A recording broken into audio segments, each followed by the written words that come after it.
El tema que vamos a dar ahora se titula Hacia un nuevo modelo de iglesia. Hay un libro que se llama así, Hacia un nuevo modelo de iglesia.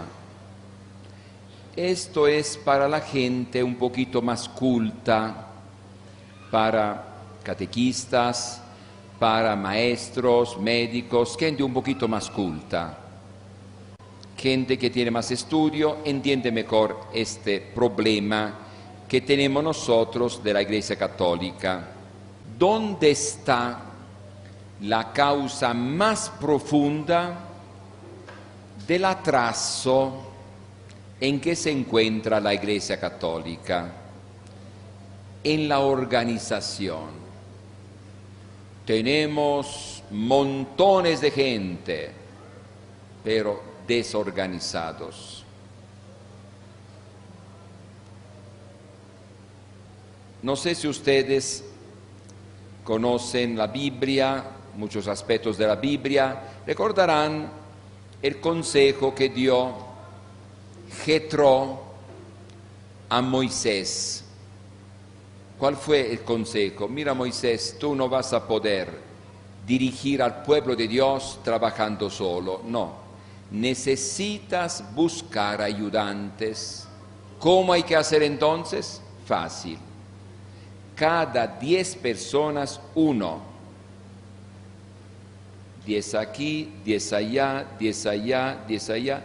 Después, cada grupo de 10, uno que dirige 10 grupos, así que hay uno que manda 10, otro que manda 10, otro que manda 10, y uno que manda a 100. Pero, ¿qué hace él? No se reúne con 100 personas, no, solamente con los jefes, de manera que uno atiende a 10, el otro que está por encima atiende a 10, son 100. 10 grupos de a 100, cada uno tiene su jefe. Hay uno que guía 1000 personas, pero él se encuentra solamente con 10 y cada uno tiene 100 personas. Pero él no se encuentra con 100 personas, solamente con los jefes, con 10. Así que con este sistema se puede organizar el pueblo de Dios. Y los asuntos se resuelven allá en su grupo. Si no se puede resolver a nivel de 10, se resuelve el otro de arriba. Y así adelante. La Iglesia Católica está desorganizada. Imagínense ustedes, un párroco tiene 30.000, 20.000, 50.000 personas. ¿Qué va a hacer? Supongamos que un municipio tuviera 30.000 habitantes, pero trabajando solamente el presidente municipal, nada más, sin doctores, sin maestros, sin policía, sin jueces, nada, solamente el presidente municipal, nada más. Y entonces, señor presidente, ¿cómo hacemos para la escuela? Mira, no hay presupuesto, no va a haber clase, pero ¿y los títulos? Habrá títulos para todos. Para primaria, ustedes pagan 2.000 pesos, van a la presidencia municipal, allá está una secretaria, pagan, le hace un papel, aquí está. Para secundaria, otros 2.000 pesos, te hace un papel, pero sin escuela, sin maestro, sin nada. Ustedes mismos enseñan lo que saben. El papá enseña al hijo, el tío, el vecino, así pónganse de acuerdo. Pero nosotros damos el título. Y el presidente municipal se dedicará solamente a firmar boletas, papeles. Uno está enfermo, ¿qué tiene que hacer? Hay médicos, sí, pero sin estudio, visten de médico y todo, ellos mismos, ustedes mismos. Pobre municipio, un desastre completo. Lo que está pasando en la Iglesia Católica, que no hay buenas catequistas para la primera comunión, bueno, que aprendan a rezar un poquito y se hace la primera comunión. Pero no hay persona preparada. persona titulada, personas que de veras están conscientes, preparadas. No, no, que los papás enseñen a sus hijos, que muchachas enseñen un poquito. Qué desastre. Y con esto se hace la primera comunión, con esto se confirman, se casan por la iglesia, con alguien que da alguna orientación, pero sin preparación, sin sueldo, nada, así nomás, de buena fe. Este es el problema de la Iglesia Católica. Y por eso los demás se aprovechan de la situación. Encuentran a montones de católicos, masas católicas, casadas por la iglesia, confirmados, bautizados, todos los sacramentos, todos títulos, pero sin vivencia cristiana, sin conocimiento, sin practicar, así nomás, títulos. ¿Qué sería de un país en que hubiera puros títulos? Todos licenciados, todos médicos, abogados, sin haber pisado una escuela. ¡Qué desastre! Y nosotros en la Iglesia Católica tenemos esto. Tenemos montones de católicos, pero sin preparación, sin que vivan, sin que nadie los atienda, nadie que les explique, les enseñe, los guíe. Así nomás, ovejas sin pastor. Pero tienen título, esto sí. Si quiere el bautismo se lo dan, si quiere la confirmación se la dan, si quiere misa se la dan, pero sin participación, sin entendimiento, un desastre y se aprovechan los demás. Necesitamos un nuevo sistema. El sistema que tenemos hoy ya caducó, ya colapsó, ya no sirve. El sistema que tenemos ahora de bautizar a los niños, casarse por la iglesia y todo, es un sistema que viene de siglos pasados. Se formó este sistema durante 1000 años. Empezó a funcionar el año 1000, más o menos. Empezó a funcionar este sistema, lo que se llama régimen de cristiandad. Todos eran católicos. Había países católicos, países musulmanes, de otra religión.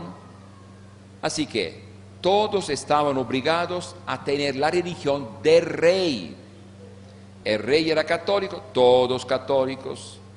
Si alguien no fuera católico, no podía ni respirar, ni tener oxígeno. Todos católicos. Como al tiempo antiguo, recordarán ustedes, al tiempo de los indígenas, todos tenían la misma religión, todos. Supongamos al tiempo de los aztecas, de los mayas antiguos, alguien dijera, yo no creo que el sol es Dios. Y no más, le daban chicharrón inmediatamente. ¿Cómo no crees? Claro que tiene que creer, claro. En la antigüedad romana, griega, antiguamente, un filósofo, Sócrates, el grande filósofo de la antigüedad, fue condenado a muerte. ¿Por qué? Porque con su enseñanza creaba dudas en los jóvenes acerca de los dioses. El gobierno se dio cuenta, pena de muerte, tuvo que morir. ¿Entendido? Porque la religión era la base de la sociedad, la conciencia de la sociedad. Atacar la religión era atacar las bases de la sociedad. Así que en la Edad Media era lo mismo. Todos católicos. Para registrar el nacimiento de alguien, el registro parroquial, todos tenían que ser registrado en el registro de la parroquia, porque el gobierno no tenía otro registro, se registraban en la parroquia. Confirmación, casamientos. Tú quieres saber si fulano se casó o no se casó, únicos matrimonios no civílicos, no, un solo matrimonio, no había 2 o 3, uno solo. Se tenía que ver los registros parroquiales, en la parroquia estaba escrito todo. Había que ver la parroquia. No se sabía si uno murió o no murió o cuándo murió. La parroquia, acta de defunciones, la parroquia. Así que la parroquia tenía una función legal. Entonces había que bautizar a todos. Se bautizaban y se registraban. Y allá se llamaba esto acta de nacimiento. Se llama acta de nacimiento, no acta de bautismo, de nacimiento. Allá estaba escrito cuando nació uno. Todavía ahora en algunos países de América Latina así se dice, acta de nacimiento. Cuando hay que hacer trámites, una cosa u otra, dice el acta de nacimiento. Ahí está, la parroquia. Acta de nacimiento. Que alguien se casó o no se casó, la parroquia, toda la parroquia. Toda la sociedad era católica, no había otro registro. Si el rey quería casarse, tenía que ir a la parroquia. En la parroquia se casaban. Sacerdotes, registros, libros, no del gobierno, de la iglesia. Todos católicos. Y en aquel tiempo, naturalmente, había muchos sacerdotes. Muchísimo. Cada 50 personas, 60, 70, un sacerdote. Como sucede ahora con estos grupos no católicos, un pastor adventista, pentecostal, digamos, testigo de Jehová, ¿cuánta gente tiene? 30, 40 personas, no más. Y por eso el pastor atiende uno por uno. Supongamos que un día uno no va a la reunión, no va al culto. ¿Qué pasa? El pastor va a la casa. Rápido, el día siguiente, una hora después está. ¿Qué pasó, hermano? ¿No te vi en el culto? ¿Por qué no fuiste? No, que tenía una diarrea tremenda, no pude. Vabbè, me está bien, vamos a pedir a Dios. Señor, ayuda al hermano, que pueda sanar pronto. Pero no te olvides del diezmo. Por eso yo vine, porque sí, aunque no vayas hay que pagar. Esto sí, le digo, hay que pagar. Entonces el pastor tiene 30, 40, 50 personas. No las deja por ninguna razón. Y por eso uno que entra en estos grupos no se sale, lo controlan. Y además les enseñan cómo conquistar a otros. Para los testigos de Jehová, para 100 testigos de Jehová, 22 que trabajan. Para 100, 22 encargados. Por eso no se escapan, tienen que entrenarse, tienen que ir de casa en casa, tienen que hacer esto, tienen que aprender. Y nosotros católicos, millares de católicos. La Biblia tiene una norma. ¿Cuál es? Un pastor tenía 100 ovejas. Por eso se dio cuenta cuando le faltaba una. Le faltó una oveja, contó, aquí está, falta una, a buscar. Pero si el pastor hubiera tenido 1000, 2000 ovejas, no se daba cuenta. Lo que pasa ahora, el sacerdote católico tiene 30.000 personas. No van a la iglesia 20.000 ni se da cuenta. Que 20, 30.000 personas se cambian de religión y nadie se da cuenta. Porque no hay un control personal. ¿Y qué dice la palabra de Dios? Tiene que haber un control personal, uno por uno. ¿Qué dice Jesús?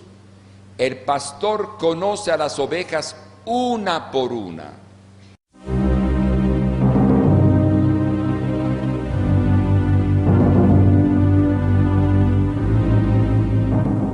Ediciones Apóstoles de la Palabra presenta un programa más de su serie La Biblia Hoy, en esta ocasión con el tema La jerarquía en la Iglesia.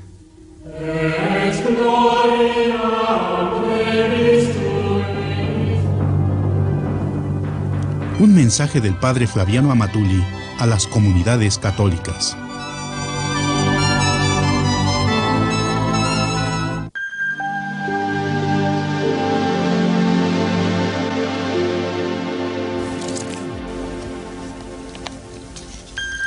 Dicen muchos hermanos separados que todos somos hermanos, todos somos iguales. ¿Por qué tiene que haber sacerdotes, obispos, papa? No, Jesús ha dicho que todos somos hermanos. Bien, ¿y qué pasa? Que ellos mismos en su organización no son iguales. Hay algunos que son pastores, otros ancianos, ministros, superintendentes. Hay toda una jerarquía. El problema es el siguiente. Bueno, la jerarquía que tienen ellos, ¿de dónde viene? Es cosa de hombres. Ellos mismos fundaron su iglesia, ellos mismos se dieron títulos. Mientras lo que estamos haciendo en la Iglesia Católica, que hay sacerdotes, que hay diáconos, que hay obispos, que está el Papa, todo esto está en la Biblia, todo esto viene desde Cristo. Esta es la iglesia que ha fundado Cristo. Y Cristo no ha dicho que todos somos iguales así nomás, no. Jesús escogió entre todos los discípulos a 12 personas, a los apóstoles. Y a estos apóstoles les dio poderes especiales. Entonces Jesús subió al cerro y llamó a los que él quiso y vinieron a él. Así constituyó a los 12 para que estuvieran con él y para enviarlos a predicar, dándoles poder para echar los demonios. Marcos 3, versículos del 13 al 15. ¿Cuáles son los poderes que dio Jesús a los apóstoles? Número 1, anunciar el Evangelio. Todo poder se me ha dado en el cielo y en la tierra. Por eso vayan y hagan que todos los pueblos sean mis discípulos. Bautícenlos en el nombre del Padre, del Hijo y del Espíritu Santo y enséñenles a cumplir todo lo que yo les he encomendado. Yo estoy con ustedes todos los días hasta que se termine este mundo. Mateo 28, versículos del 18 al 20. Los apóstoles lo primero que tienen que hacer es predicar el Evangelio. Los apóstoles, Jesús no mandó a cualquier persona que lo quisiera. Jesús no escribió la Biblia y dijo, aquí está, cada quien puede predicar. No, mandó a los apóstoles a predicar. Solamente ellos predican con autoridad. Después también otro poder, celebrar el culto de la nueva alianza. Después tomó el pan y dando gracias lo partió y se lo dio diciendo, este es mi cuerpo que es entregado por ustedes. Hagan esto en memoria mía. Después de la cena, hizo lo mismo con la copa. Dijo, esta copa es la alianza nueva sellada con mi sangre que va a ser derramada por ustedes. Lucas 22, versículos 19 y 20. Dice Jesús, hagan esto en memoria mía. ¿A quién dice Jesús esto? A los apóstoles. No dice Jesús, el que quiera que se reúna y haga la cena del Señor. No, Jesús encargó a los 12 apóstoles, nada más. Y después otro poder, guiar al pueblo de Dios. Yo les digo, todo lo que aten en la tierra será considerado atado en el cielo, y todo lo que desaten en la tierra será considerado desatado en el cielo. Mateo 18, 18. La comunidad regida por los apóstoles, por los encargados de la comunidad, esta comunidad tiene poder de atar y desatar. Y también el poder que Jesús da a los apóstoles de perdonar los pecados. Jesús les volvió a decir, la paz esté con ustedes. Así como el Padre me envió a mí, así yo los envío a ustedes. Dicho esto, sopló sobre ellos, reciban el Espíritu Santo. A quienes ustedes perdonen, queden perdonados. Y a quienes no libren de sus pecados, queden atados. Juan capítulo 20, versículos 21 y 22. Atar y desatar, perdonar. Esto es el poder de guiar la iglesia, ser pastores de la iglesia. Y los apóstoles así hicieron, enseñaron, predicaron, dirigieron las primeras comunidades cristianas. Y por encima de los 12 de los apóstoles, uno de ellos, Pedro, dice Jesús a Pedro, tú eres Pedro, o sea, piedra, y sobre esta piedra edificaré mi iglesia, que los poderes del infierno no podrán vencer. Pedro será la piedra sobre la cual se funda la iglesia. Claro, ¿por qué Jesús le dice que le cambie el nombre? En lugar de Simón, dice, te llamarás Pedro, piedra. Juan 1:42. ¿Por qué? Porque Jesús es la piedra angular. Y por eso, el que va a tomar su lugar para guiar a la iglesia se llama piedra. Después encontramos otra cita en Mateo 16, 18 y 19. Yo te daré las llaves del reino de los cielos. Todo lo que ates en la tierra será atado en el cielo, y lo que desates en la tierra será desatado en los cielos. Atar y desatar. El poder supremo que tiene Pedro. Él tiene las llaves del reino de los cielos. Y también otra cita donde vemos que Jesús asegura a Pedro este poder de fortalecer la fe de los hermanos. Simón, Simón, mira que Satanás ha pedido permiso para sacudirlos a ustedes como se hace con el trigo, pero yo he rogado por ti para que tu fe no venga abajo. Tú entonces, cuando hayas vuelto, tendrás que fortalecer a tus hermanos. Lucas 22, versículos 31 y 32. Pedro es el que estará encargado de ayudar a los demás, consolar, orientar, fortalecer la fe de los hermanos. Así que una vez que Pedro reconoció su pecado, se arrepintió, pudo ayudar a otros hermanos. Lo mismo lo que ahora hace el sucesor de Pedro, el Papa, orientar a toda la iglesia, visitar todas las naciones, orientar a los obispos, a todos. Y después también encontramos en Juan capítulo 21, versículos del 15 al 17, donde Jesús encarga todo el rebaño a Pedro. Apacienta mis corderos, apacienta mis ovejas. Así que Jesús dentro de la iglesia escogió a un grupo de 12. Y entre estos 12, uno, Pedro, es el que va a ser la base, el que va a orientar, el que tiene todo el poder, el que está en lugar de Cristo, es el vicario de Cristo en este mundo. Poco a poco los apóstoles fueron escogiendo algunos colaboradores.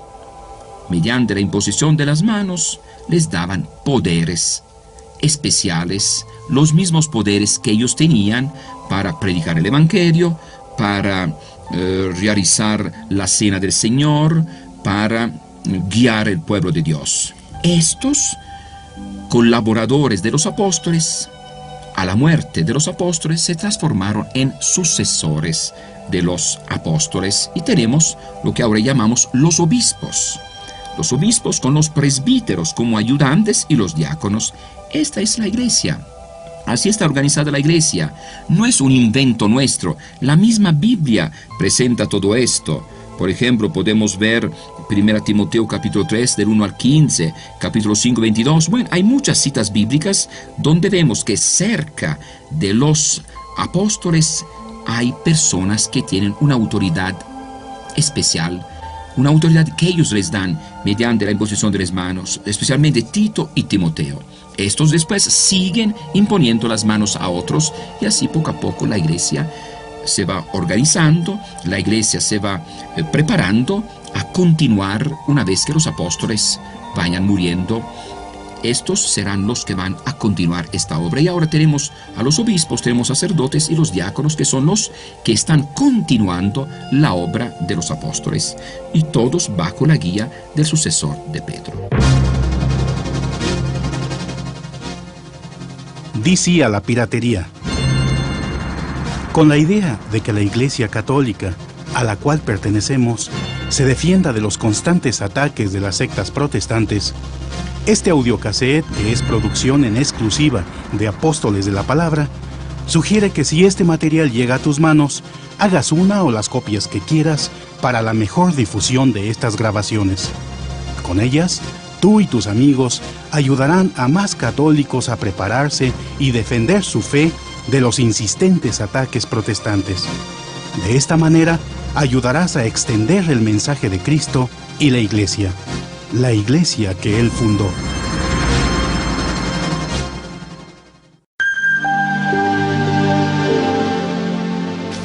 Ahora vamos a escuchar algunos comentarios que van a hacer nuestros compadres. Aquí tenemos a don José, Facundo, Casimiro.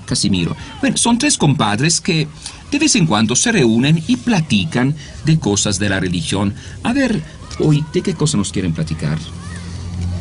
Bueno, pues platicar algo sobre la frutería. ¿Te acuerdas, compadre, de que tengo allá un mercadito donde vendo zanahoria, repollo, vendo de todo? Y tenía yo, pues, bien acomodadito ahí todo. Y me llegaron visitando unas personas de esas que andan en la calle, llevando libros, llevando Biblia. Y me dijeron que la Virgen que tenía yo ahí, la imagen de la Virgen de Guadalupe, que era un, ¿cómo me dijeron? Un ídolo que no podía estar ahí porque ella me estaba quitando el dinerito que llegaban a depositarle ahí, pues que no era apropiado para mí, porque le estaba yo robando a la gente. Y entonces yo la quité porque me demostraron algunos textos bíblicos. Me dejaron aquí una notita para que yo lo estudiara en mi casa, lo que es Éxodo capítulo 20, versículo 3, que dice: no te harás imagen de lo que hay arriba en el cielo. Y otro texto que también me pusieron, Salmo 135. Los ídolos de los paganos tienen manos y no palpan, tienen pies y no caminan. Y entonces pues yo ahí fue donde entré en la duda y pues la tuve que quitar porque pues ya ni modo. Bien, mira, compadre, lo que está pasando es que hay muchas personas que van confundiendo, van visitando casitas, barrios, especialmente las personas que están a la orilla de la ciudad. ¿Te está pasando lo mismo? A ti te empezaron a visitar. Mira, estos hermanos, estos compadres, también andan ellos equivocados. Ah, claro, han leído un poco de Biblia, pero al conocer un poco de Biblia frente a una persona que no sabe nada de Biblia, ellos saben muy bien. Fíjate, te están hablando acerca de las imágenes, confundiendo imágenes con ídolos. Imágenes es una fotografía de una persona que vivió los consejos evangélicos. Ídolo es un dios falso. Bien, en la Biblia no prohíbe tener imágenes. Lo que prohíbe la Biblia, lo que condena es el pecado de idolatría. Tú te mostraron algunos textos bíblicos que dice, no te harás imagen de algo que hay arriba en el cielo o en la tierra debajo de las aguas. Te voy a mostrar una cita bíblica en el mismo libro del Éxodo, capítulo 25, versículo 18. A ver, compadre, si quieres te ayudo a leer ese texto bíblico. Sí, cómo no. Harás también 2 querubines de oro, labrados a martillo. Los pondrás en las extremidades del lugar del perdón, uno de cada lado. ¿Ves? Aquí habla clarísimo. Los querubines. ¿Tú sabes qué son los querubines? Bueno, pues no me doy una idea, pero si me lo quieres explicar eso, porque está muy interesante. Bueno, mira, los querubines son ángeles. Y los ángeles no están aquí en la tierra, debajo de la mesa, están en el cielo, ¿no? La cita que me mostraste dice, no te hagas imagen de algo que hay arriba en el cielo. Ahora, aquí dice la Biblia, harás también 2 querubines labrados a martillo. Moisés hizo imágenes de querubines. No eran verdaderos querubines, eran imágenes. ¿Y esto sirvió? Claro que sirvió. Tenemos otra cita bíblica en el libro de Números, capítulo 21, versículo 8. Aquí el compadre va a leerlo. Haz una serpiente de bronce, ponla en un palo y todo el que mire sanará. Tenemos otra cita bíblica muy clara. Dice, hazte una serpiente de bronce y ponla en un palo. Todo el que la mire se salvará. Ahora mira, aquí tenemos ya 2 puntos muy interesantes. Primero, los querubines. Las serpientes, algo que hay aquí en la tierra. Así que las imágenes sí se puede tener. Otro aspecto, mira. Ellos andan diciendo acerca de las imágenes, confundiendo imágenes e ídolos. El salmo que tú leíste dice, los ídolos de los paganos. Nosotros tenemos imágenes, pero los cristianos, no los paganos. Así que ellos, al confundirse ellos mismos, andan confundiendo a los demás. Estamos viendo esto para que te ayudes. Por ejemplo, si fueron a tu changarrito a comprar algo, ellos te pagaron lo que compraron con un billete. Claro. Si te das cuenta, ese billete lleva una imagen. Cualquier billete que tú veas lleva una imagen. Si ellos no quieren a las imágenes, ¿por qué llevan los billetes?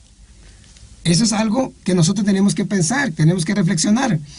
Mira, hay una cita bíblica que a mí me ha ayudado mucho en las pláticas que he tenido, en el libro de Sabidurías, capítulo 16, versículo 6 al 7. Versículo 6 en la segunda parte, vamos a ver algo que nos ayuda también a pensar, a razonar. Fueron afligidos por poco tiempo, por manera de advertencia, nada más. Se les dio una señal de salvación que les recordaba los mandamientos de tu ley. Pues el que se volvía a él se salvaba, no por el objeto que contemplaba, sino por ti, Salvador del universo. Mira, aquí hay que contestarle a estos hermanos que andan de casa en casa, que andan repartiendo libros, que andan formando programas para confundir a las personas. Dice aquí, se les dio una señal de salvación. También para nosotros las imágenes es una señal de salvación. Bueno, compadre, pero es que, mira, ellos dicen que las imágenes que nosotros tenemos no tienen poder, porque no se mueven, no piden nada. Entonces, yo me confundí porque me puso un ejemplo. La señora que me visitó decía, si tú te pones y pones a la imagen, cuento a la de 3, a ver quién sale corriendo primero. Entonces yo, para ver si tenía poder, entonces también me puse ahí y pusimos la imagen y contó a la de 3, yo salí corriendo y la imagen se quedó parada. Tomarme el pelo, claro. Mira, esto solamente hay que razonar un poco, que la imagen es una cosa y la persona pues, tiene agilidad para moverse. Como tú nomás te pones a pensar una cosa y una persona. También, mira, las imágenes son cosas, ¿no? Y los santos son personas. Las imágenes no hemos dicho que tienen poder. Mira, compadre Casimiro, ¿cómo te han engañado a ti de veras? Tal vez porque casi no miras ya. Mira, creo que lo que está diciendo aquí el compadre José es muy claro, ¿no? La Biblia de ninguna manera prohíbe tener imágenes. Ya lo que él decía, lo que la Biblia prohíbe es adorar, ¿entendido? Entonces, que quede muy claro entonces que imagen es una cosa y ídolo es otra cosa. Entonces, que no te dejes engañar por esos que andan por la calle allá engañando. Así querían hacer conmigo, pero no pudieron, ¿entendido?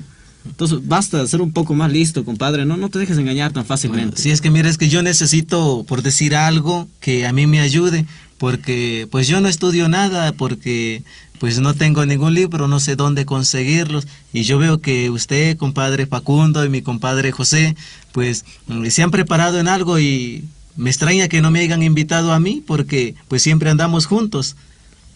Bueno, mira, hay muchos cursos para prepararnos.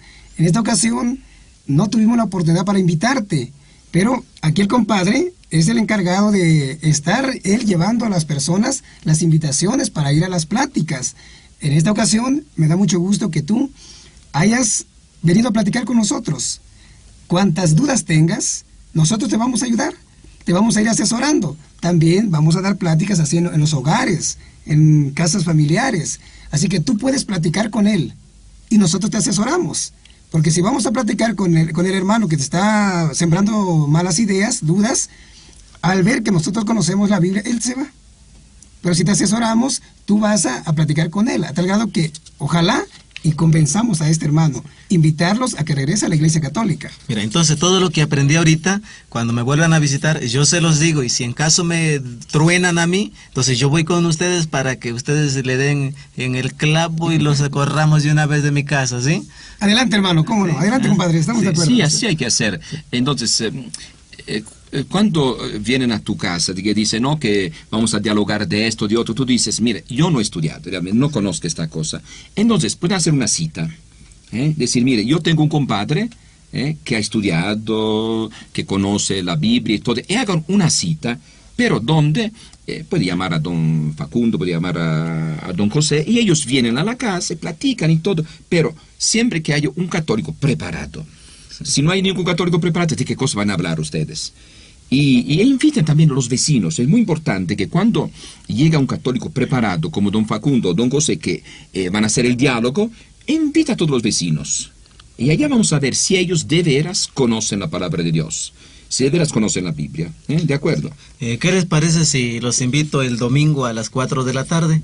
Sí, que se reúne toda la familia, y invito también a los vecinos, y ahí se da, usted, compadre Facundo, da la plática para que la gente le escuche. Bueno, mira, compadre, con mucho gusto, ya que me haces esa invitación, pues ahí estaremos el domingo. Ediciones Apóstoles de la Palabra presentó un programa más de su serie La Biblia Hoy, en esta ocasión con el tema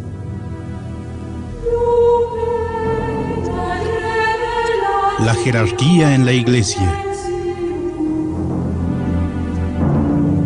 Este fue un mensaje del padre Flaviano Amatuli a las comunidades católicas.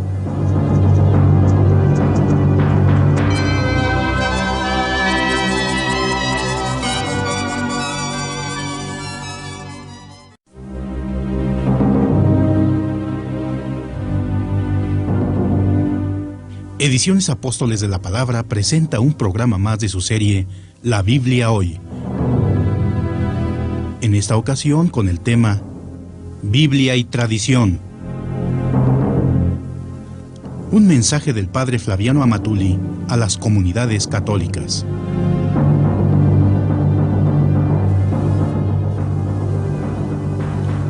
Según los hermanos separados, todo tiene que estar en la Biblia. Según ellos, la Biblia es lo máximo. Si algo no se encuentra en la Biblia, entonces no es cierto, no es palabra de Dios. Bien, es una idea equivocada. Según ellos, la Biblia viene desde Jesús, como si Jesús hubiera escrito la Biblia. Nosotros sabemos que Jesús lo que hizo fue fundar su iglesia. A esta iglesia Jesús le encomendó el mensaje de salvación, el Evangelio. Dice Jesús, vayan por todo el mundo y prediquen mi Evangelio a toda criatura. Cuando Jesús dice, prediquen mi Evangelio, ¿qué cosa es este Evangelio? Entonces dicen los hermanos separados, claro, la Biblia. No, Jesús no repartió Biblias. Jesús fundó la iglesia, a esta iglesia le entregó el mensaje de la salvación. El Evangelio es Cristo mismo. Dice Jesús, vayan y hablen de mí. Yo soy el Evangelio de Dios. Prediquen, hablen, digan lo que yo hice, lo que yo enseñé a ustedes. Y los que acepten encontrarán la salvación. Así que Jesús fundó la iglesia. La iglesia que hizo, predicó el Evangelio, habló de Jesús, lo que Jesús hizo, lo que Jesús enseñó. Esto, ¿cómo se llamó desde un principio? Se llamó tradición. En 1 Corintios capítulo 15, versículo 3 encontramos, yo transmití a ustedes lo que yo recibí. Esta es la tradición. San Pablo recibió, San Pablo transmitió. Poco a poco, algo de lo que los apóstoles, los ayudantes de los apóstoles, los sucesores de los apóstoles predicaron, algo se fue escribiendo, pero muchos libros. Y con el tiempo, en alguna comunidad se reconocieron como decir, libros sagrados, algunos, por ejemplo, la Didaqué de los 12 apóstoles, el Pastor de Hermas, algunos de los evangelios que tenemos ahora, pero también otros evangelios, muchos escritos. En otra comunidad se reconocían otros evangelios, otros escritos. Pasó el tiempo, pasaron los años y los obispos decidieron poner un poco de orden. Se unieron los obispos, año 393, año 397, y decidieron formar una lista única para todas las comunidades católicas. Y así surgió la Biblia, eliminando naturalmente muchos libros considerados como equivocados, escritos por herejes. Por ejemplo, el Evangelio de San Pedro, no escrito por San Pedro, pero los herejes de aquel tiempo, para engañar, pusieron como título el Evangelio según San Pedro, otro Evangelio según Santo Tomás, pero naturalmente Santo Tomás no escribió Evangelio. Eran personas que escribían y le ponían el nombre de algún apóstol para engañar, como hacen ahora estos que andan de casa en casa, que andan con folletos, con libros, dicen no, es palabra de Dios, y no es palabra de Dios, cosas que ellos escribieron. Así también sucedió desde un principio. Así que los obispos se reunieron, eliminaron muchos escritos por considerarlos como exagerados, falsos, los evangelios apócrifos, escritos apócrifos, falsos. Pero también eliminaron escritos muy buenos, como la Didaqué de los 12 apóstoles, el Pastor de Hermas, la primera carta de San Clemente, muchos escritos que durante mucho tiempo fueron considerados como sagrados, como palabra de Dios. Fueron eliminados y se hizo una lista única de los libros inspirados por Dios, libros sagrados para la iglesia. Al principio, todo fue predicación, que se llamó tradición.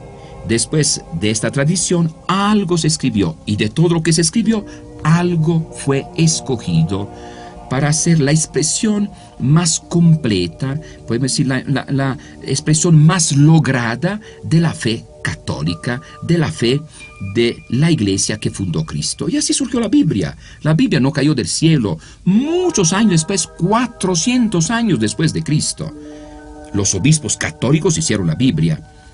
Entonces, no podemos aceptar la Biblia y rechazar la iglesia que reunió estos libros. La iglesia que dijo, estos libros son la máxima expresión de nuestra fe. Necesitamos, antes que nada, aceptar la iglesia que fundó Cristo. Esta iglesia después reunió los libros sagrados, considerados palabra de Dios, libros que expresan la fe de la iglesia. Y después nosotros podemos sentirnos realmente integrados a esta iglesia de Cristo aceptando la enseñanza que encontramos en estos libros, pero siempre según la interpretación que dan los pastores de esta iglesia. No podemos aceptar la Biblia y rechazar la iglesia. Sería como aceptar la leche y rechazar la vaca que hace la leche, aceptar los cocos y rechazar la palmera.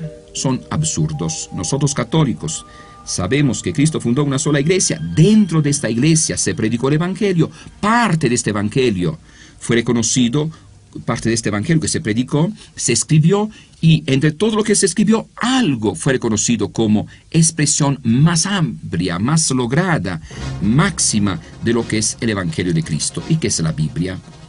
Vamos a ver qué dice la misma Biblia sobre esta enseñanza. La misma Biblia dice que no basta lo que está escrito. Es palabra de Dios, es Evangelio de Cristo, también lo que se predica. Todo lo que han aprendido, recibido y oído de mí, todo lo que me ha visto hacer, háganlo. Filipenses 4:9. No dice San Pablo, hagan solamente lo que está escrito, no.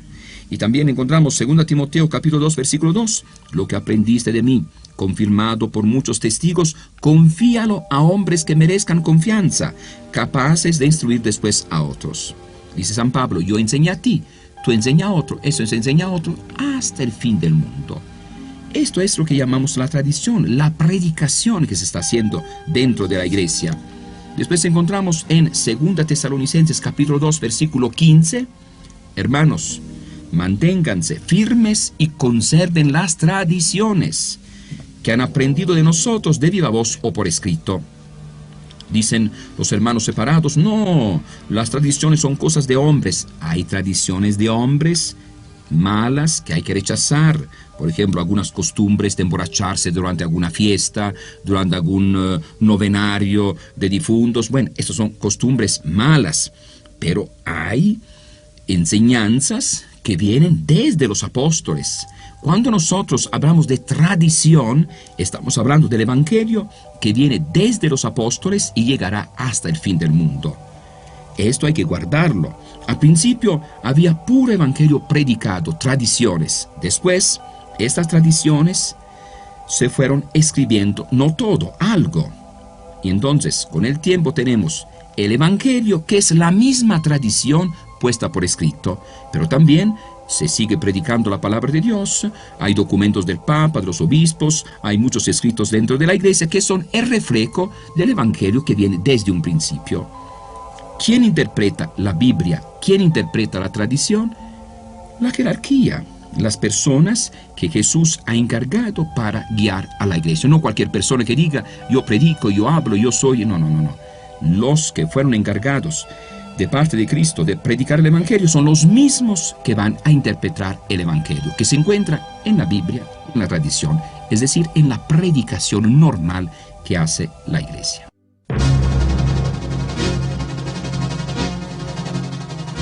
Di sí a la piratería.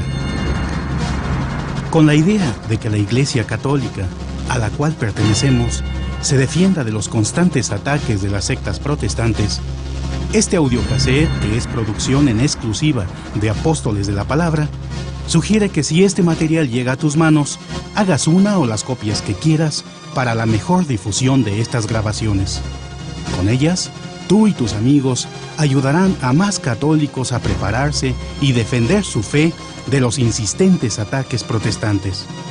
De esta manera, ayudarás a extender el mensaje de Cristo y la Iglesia que Él fundó. Ahora vamos a escuchar algunos comentarios o cotorreos, que él sabe cómo podemos decir, de aquí de nuestros compadres, que son don José, don Facundo y don Casimiro. Compadre, fíjate que las pláticas que hemos estado escuchando por la radio, pues me hicieron un comentario algunas personas de las que andan predicando por la calle, y me hablaron sobre la Virgen María. Me dijeron que fue una mujer que no es virgen, que tuvo más hijos, y me lo demostraron bíblicamente. Me sacaron unos textos bíblicos, por ejemplo, Mateo capítulo 12, versículo 46, donde dice que María tuvo más hijos. Y otro texto bíblico donde me especificaron que Santiago, José, Judas y Simón son hijos de María. Así es que María no fue virgen. Entonces, ¿por qué la Biblia habla de los hijos de María? Así es de que yo me quedé un poco confundido en este aspecto, porque como nunca me lo han explicado en la Iglesia Católica, tú ves que yo casi soy de esos que llegan poco a la iglesia. Y entonces, pues, lo que hice fue quitar del altar la imagen de la Virgen María y echarla a un rinconcito, porque, pues, demostrándomelo con la Biblia, yo vi que eso era verdad. Mira, compadre Casimiro, tú, como siempre, tienes un problema de fe y también tienes un problema de la vista, ¿no? Por eso los hermanos te andan visitando. No puedes ver bien la Biblia, hay veces ves una letra por otra o doble. Entonces, mira, por eso qué bien que te acercas para que platiquemos algo. Tú dices los hijos de María. No, en la Biblia no vas a encontrar que diga hijos de María. Encontramos en la Biblia hermanos de Jesús. Bien, la palabra hermanos en la Biblia quiere decir primos, parientes, sobrinos o de la misma religión. Como nosotros nos llamamos hermanos, algún compadre pasa por allí, adiós hermano, pero no quiere decir que sea hijo de nuestra propia madre. Te voy a señalar algunas citas bíblicas. Por ejemplo, aclaramos esto, Génesis 13:8, Abraham y Lot no son hermanos. Lot es sobrino y Abraham es tío. ¿Ve lo que dice la Biblia? Así pues, Abraham le dijo a Lot, mira, es mejor que no haya peleas entre nosotros ni entre mis pastores y los tuyos, puesto que somos hermanos. Y no eran hermanos. Otro caso, me mencionas los nombres de los hermanos de Jesús o hijos de María. Ya te aclaré un punto. No dice hijos de María. De dos hermanos de Jesús, Santiago y José, tienen como padre a Alfeo. Te pregunto, tú sabes, María estaba casada ¿con quién?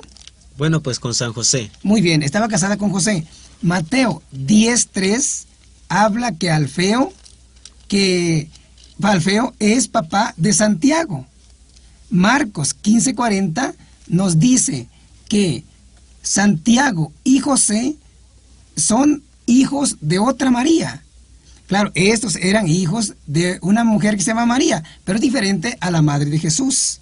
Con esto, mira, te estoy aclarando que cuando encuentres en la Biblia, tú tienes que verlo con calma, ya ves que tienes problema de la vista, pero podrás entender explicándote, ayudándote a leer. Tu esposa, ella sabe leer muy bien.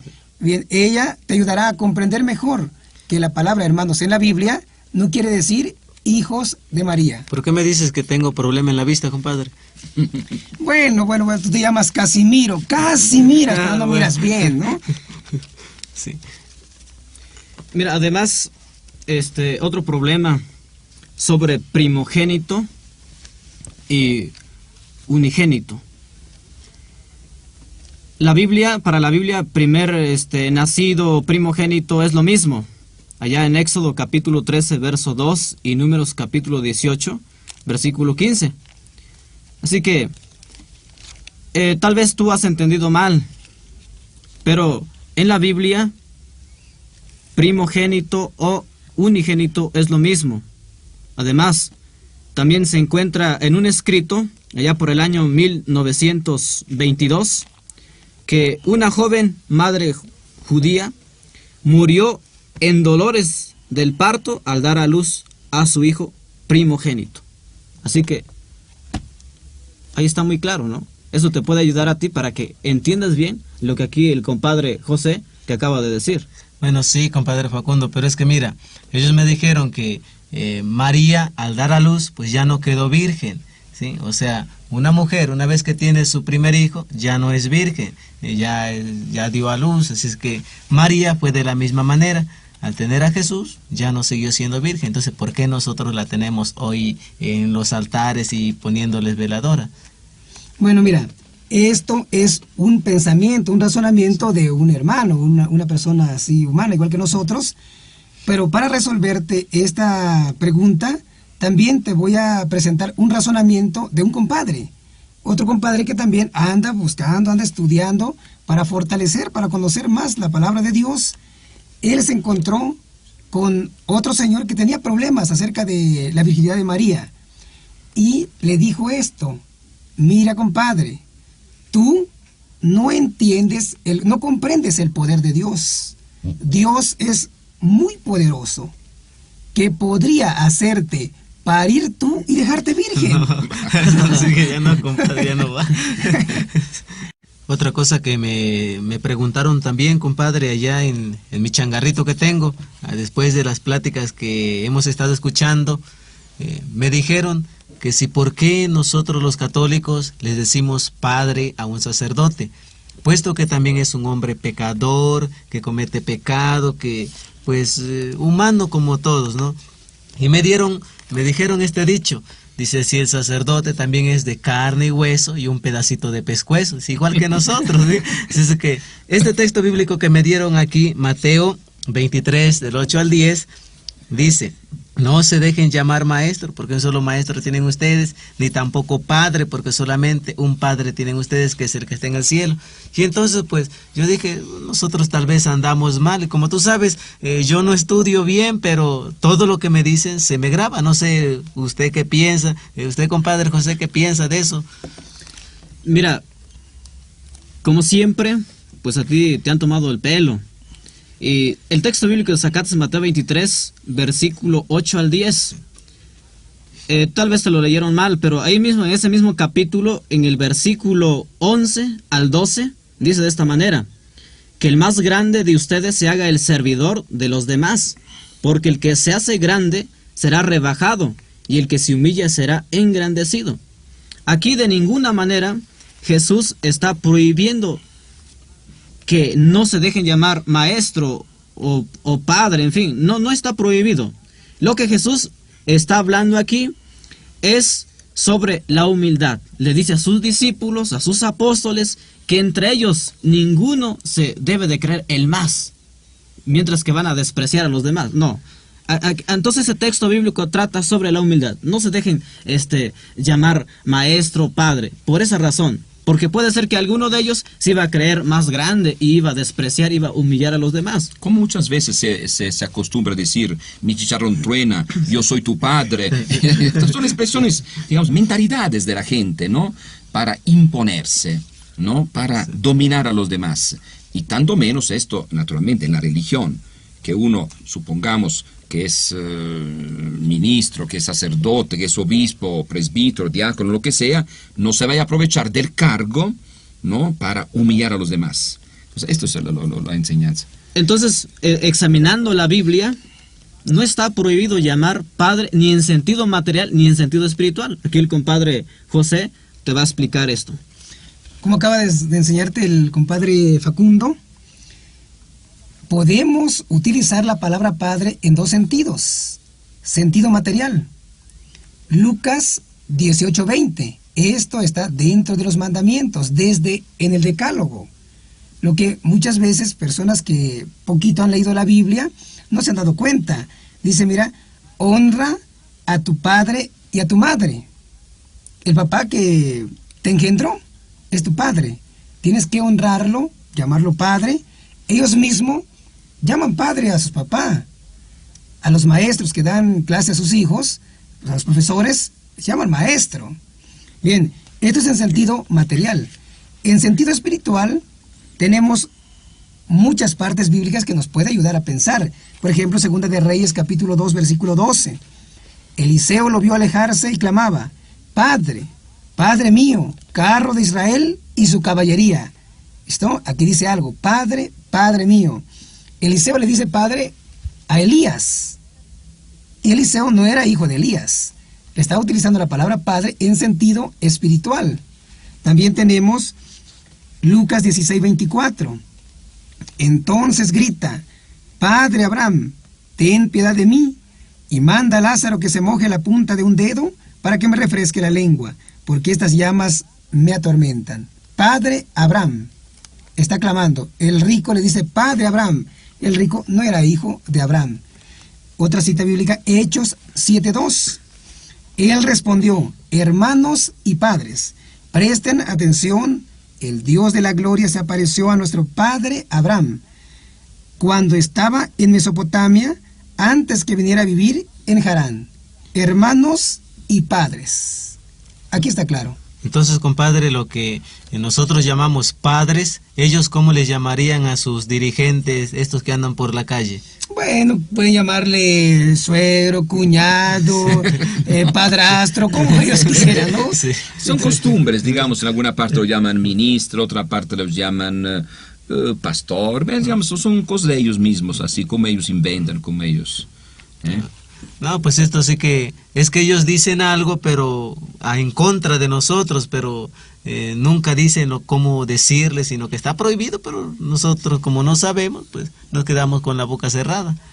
Recuerda que de todas maneras, estos hermanos andan como hormigas sin hormigueros, por un lugar a otro. Y dicen lo que pueden, pican donde pueden.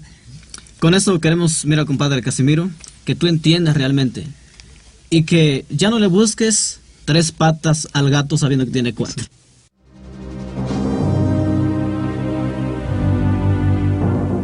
Ediciones Apóstoles de la Palabra presentó un programa más de su serie La Biblia Hoy, en esta ocasión con el tema Biblia y Tradición. Este fue un mensaje del Padre Flaviano Amatuli a las comunidades católicas.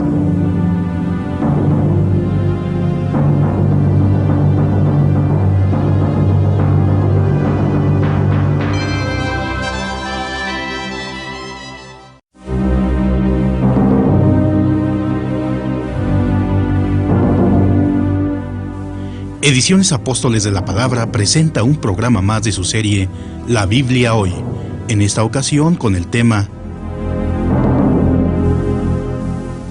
Antiguo y Nuevo Testamento. Un mensaje del Padre Flaviano Amatuli a las comunidades católicas.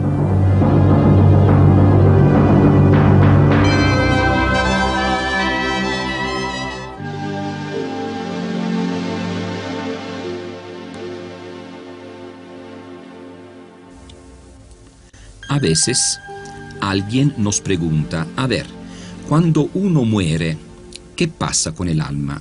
¿Muere o sigue viviendo?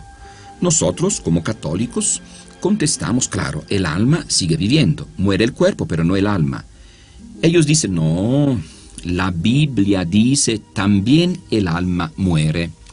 Otra pregunta nos hacen, a ver, ustedes católicos, ¿pueden comer la carne de cochino? Claro, decimos nosotros, ¿se puede comer la carne de cochino? No, la Biblia prohíbe comer la carne de cochino y dicen Levítico 11, prohibido comer la carne de cochino.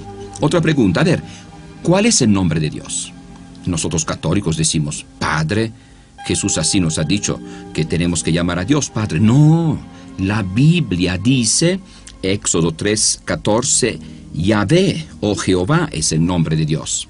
Bueno, nos hacen tantas preguntas y nosotros contestamos, o a veces no sabemos cómo contestar, pero ellos dicen, no, estás equivocado, porque la Biblia dice de otra manera. Bien, para solucionar este problema, tenemos que saber que la Biblia se divide en dos partes, Antiguo Testamento, Nuevo Testamento. El Antiguo Testamento presenta la alianza entre Dios y las 12 tribus de Israel. Nuevo Testamento presenta la alianza entre Dios y la Iglesia de Cristo. Pues bien, nosotros, ¿a qué pertenecemos?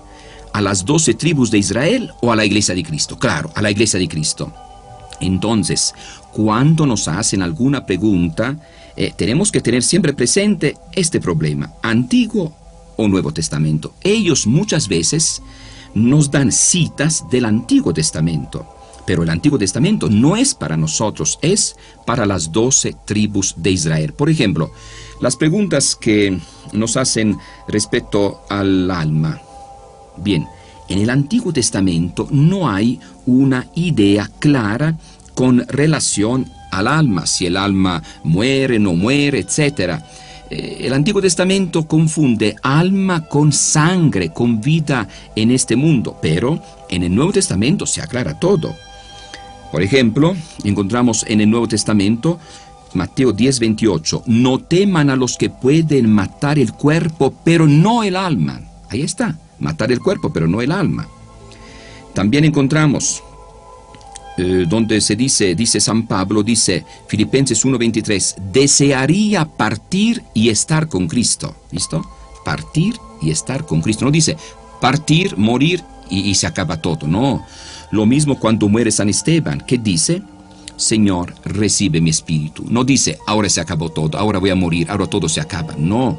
Por ejemplo, la parábola del rico Epulón. Muere rico y va a sufrir, grita, llora, pide ayuda, está sufriendo. No que todo se acaba el cuerpo, no el alma o espíritu. Y también vemos cómo Lázaro goza. Respecto al nombre de Dios, el Antiguo Testamento dice Yahvé o Jehová, manera distinta de pronunciar. Pero en el Nuevo Testamento se dice claramente Padre. Cuando oren digan, Padre nuestro que estás en el cielo, Padre, en tus manos encomiendo mi espíritu. Padre, si es posible que pase de mí este cáliz. Siempre encontramos Padre. No existe Yahvé o Jehová. Ni los apóstoles ni Jesús nunca utilizaron esta expresión Yahvé o Jehová. Y así también respecto a los animales puros e impuros. Levítico 11, Antiguo Testamento. En el Nuevo Testamento, ¿qué se dice? Podemos comer de todo. En Mateo 15, versículo 11, lo que mancha el hombre no es lo que entra por la boca, sino lo que sale de la boca. Así que nosotros, para cualquier problema, tenemos siempre que preguntarnos, ¿qué dice el Nuevo Testamento? Porque el Nuevo Testamento es nuestra ley. Dicen ellos, pero Jesús ha dicho que no vino a abolir la ley y los profetas, sino a perfeccionar. Claro, el Nuevo Testamento precisamente es el Antiguo Testamento ya perfeccionado. Pero si nosotros seguimos guardando el Antiguo Testamento, entonces estamos perdidos, no hemos entendido nada. Entonces, ¿no sirve para nada el Antiguo Testamento? Claro que sirve. El Antiguo Testamento, ¿qué cosa es en el fondo? San Pablo, carta a los Gálatas, capítulo 3, del versículo 23 al 26, dice que el Antiguo Testamento se parece a una sirvienta que acompaña el niño a la escuela. Durante el camino, la sirvienta manda y el niño obedece. Pero cuando llegan a la escuela, ¿quién manda? ¿La sirvienta o el maestro? Claro, el maestro. La sirvienta, el Antiguo Testamento.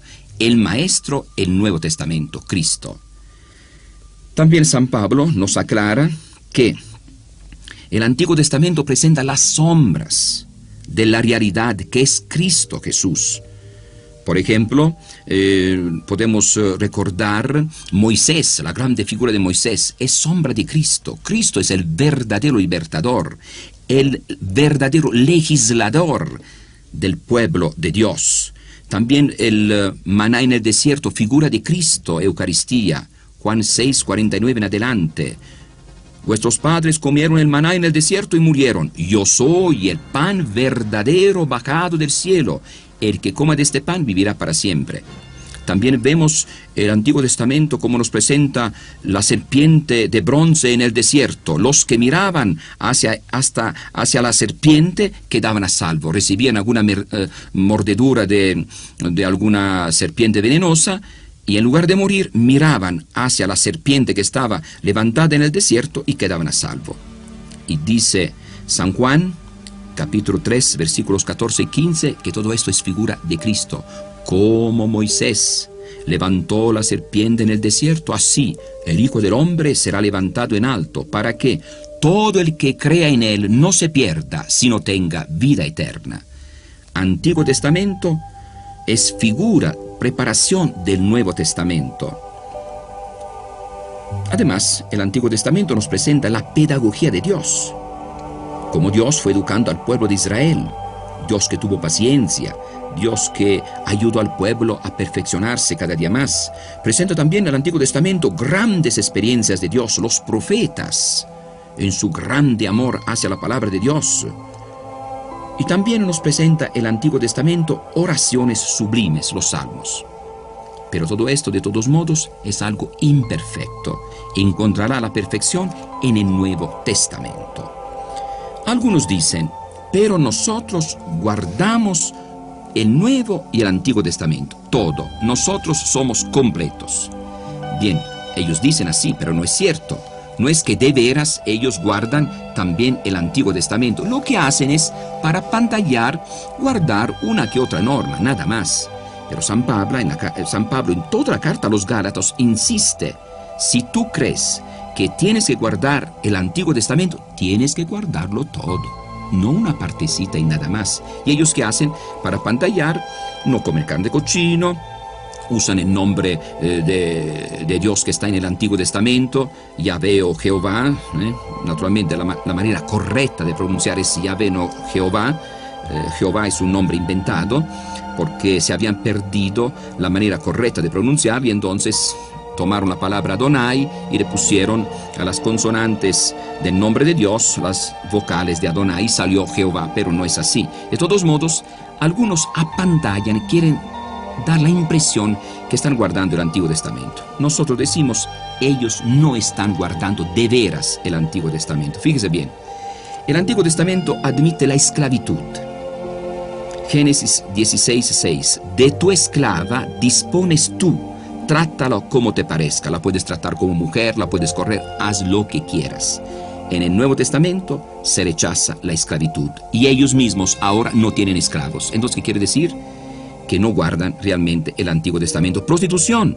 Según el Antiguo Testamento, si la mujer es encontrada en prostitución, pena de muerte. Si es el hombre, no hay problema. Se ve que tiene muchas capacidades, nada más. No se trata de nada condenable. Poligamia. El Antiguo Testamento admite la poligamia. Por ejemplo, Salomón tenía 700 esposas y 300 concubinas. Primer libro de los Reyes, capítulo 11, versículo 3. Ahí está. Ahora sabemos cómo en el Nuevo Testamento no se admite la poligamia. Odio contra los enemigos. Esto está claro en el Antiguo Testamento. Por ejemplo, el Salmo 109, versículos del 6 al 15. Vemos cómo hay toda una serie de imprecaciones contra los enemigos. Pon de juez contra él un malvado, un acusador que esté a su derecha, salga condenado del juicio. Que su defensa no atine, que sus días sean breves, y que su empleo lo ocupe otro, que sus hijos queden huérfanos y su mujer viuda, que sus hijos mendiguen vagabundos y pidan limosna echados de sus ruinas, que el usurero se apodere de sus bienes, que extraños arrebaten sus sudores, que nadie le muestre clemencia y ninguno se compadezca de sus huérfanos, que su descendencia sea exterminada y en una generación acabe su apellido. Que el Señor arranque de la tierra su memoria. Salmo 109, versículos del 6 al 15. Maldiciones contra los enemigos. El Nuevo Testamento dice que no, que tenemos que amar a todos. Hay una diferencia grande entre el Antiguo y el Nuevo Testamento. En el Antiguo Testamento se habla de un solo Dios nada más. Nuevo Testamento, un solo Dios en 3 personas. Antiguo Testamento, odio contra los enemigos. Ojo por ojo, diente por diente. Nuevo Testamento, perdonar, amar a todos. Hay diferencia y nosotros estamos obligados naturalmente al Nuevo Testamento. También, dicen ellos, nosotros guardamos toda la Biblia, todo el Antiguo Testamento. Es falso. Éxodo 22, 18. No dejes con vida a ninguna hechicera. Matar a todas las hechiceras. ¿Y ellos lo hacen? No. Pena de muerte para los adúlteros, los incestuosos y los homosexuales. Levítico 20, versículos del 10 al 13. ¿Y ellos matan a los homosexuales? No, ahí está. Si alguien tiene como esposas a una mujer y a la madre de esa mujer, tanto él como ellas deberán ser quemadas vivas. Levítico 20, versículo 14. Y también matar a pedradas al blasfemo. Levítico 24, del 10 al 14. Y también matar al hijo que se enterca en su rebeldía. Deuteronomio 21, versículo del 18 al 21. Padre, fíjese, mi hijo no me obedece, ¿qué tengo que hacer? Mátalo. Así dice la Biblia, pero naturalmente es Antiguo Testamento. Lo que tenemos que hacer es recordar la ley de Cristo. Conocer para vivir los grandes ideales del Nuevo Testamento. En muchos grupos que están lejos de la Iglesia Católica hay tanta confusión. Por eso, por un lado, según ellos oran, cantan, alaban a Dios, por otro lado tienen un odio profundo contra los que no pertenecen a su grupo. Todas estas ideas vienen de una mala interpretación de la Biblia. Para nosotros, todo está en entender el mensaje de Cristo, vivirlo a la luz de la Iglesia que Cristo mismo ha fundado.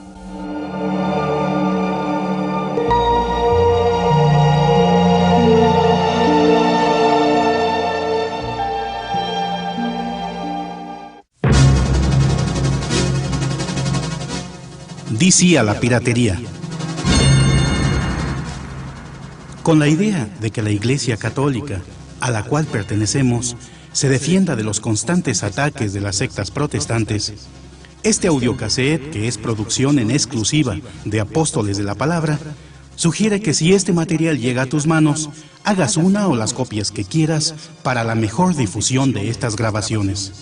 Con ellas, tú y tus amigos ayudarán a más católicos a prepararse y defender su fe de los insistentes ataques protestantes. De esta manera, ayudarás a extender el mensaje de Cristo y la Iglesia que Él fundó.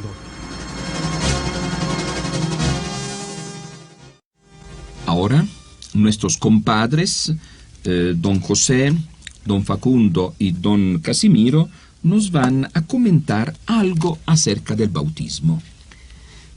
Compadre Facundo y compadre José, yo únicamente venía a devolverle las palabras que les pedí a ustedes, ese favor tan grande que me hicieron. ¿Se acuerdan que ustedes bautizaron a mis primeros hijos? Y pues ahorita me acabo de dar cuenta de que estuve en el error. Llegaron unas personas ahí de esas que andan en la calle, llevando la Biblia y otros libros, y me empezaron a hablar sobre este punto, que el bautismo de los niños pues no es válido porque ellos no creen. Me sacaron un texto bíblico, Marcos 16:16, que dice: el que creyere y fuere bautizado será salvo, pero que no crea se condenará. Entonces yo me puse a pensar, mi hijo no creía, y así es de que lo bautizamos inconscientemente.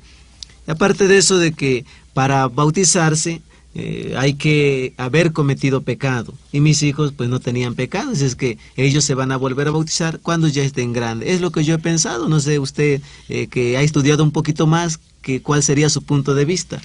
Ay, compadre, como siempre. Así que otra vez te han vuelto a tomar el pelo. Pero en la Biblia está muy claro. Marcos capítulo 16, versículo 16, dice que el que crea y se bautice se salvará, y el que no crea se condenará. En primer lugar, en este texto bíblico notamos que Marcos escribe su evangelio y representa la primera etapa del cristianismo. Es decir, que en aquel entonces no había cristianos, y Marcos dirige su evangelio a los no cristianos, y era necesario que primero se predicara el evangelio y que esta gente adulta creyera y después fuera bautizada. Pero la Biblia es clara: los niños son pecadores. Allá en el Salmo 51, versículo 5, dice: en pecado me concibió mi madre. Aquí notamos que el niño, al nacer, ya tiene pecado, aunque el niño no haya cometido pecado, pero como somos descendientes de estos primeros hombres, que fue Adán y Eva, ahora, por culpa de ellos, ahora nacemos con el pecado original. Por eso ya en Romanos capítulo 5, versículo 19, ahí dice San Pablo: un solo hombre pecó, y todos los hombres fueron constituidos pecadores. Así que esos que pecaron fue Adán. Él pecó. Y por el pecado, ahora nosotros ya, por ser descendientes de ellos, nacemos con ese pecado original.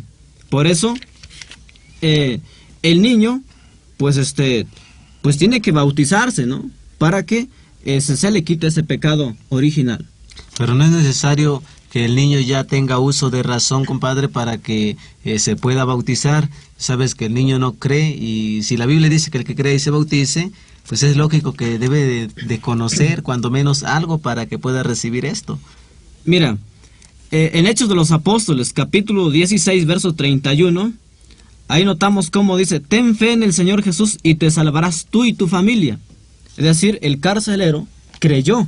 Es decir, que basta la fe de los padres para que también reciban el bautismo los niños. Así que basta la fe, basta con que por eso aquí bastó con que el carcelero creyera, y ahora él pudo bautizar a su hijo, ¿no? Y de hecho así fue. Por eso, en la familia se compone de padres, ¿entendido? E hijos, ¿entendido? También el esclavo, en fin.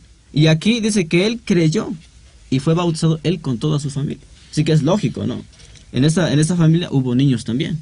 Así que basta la fe del padre para que el niño también se bautice.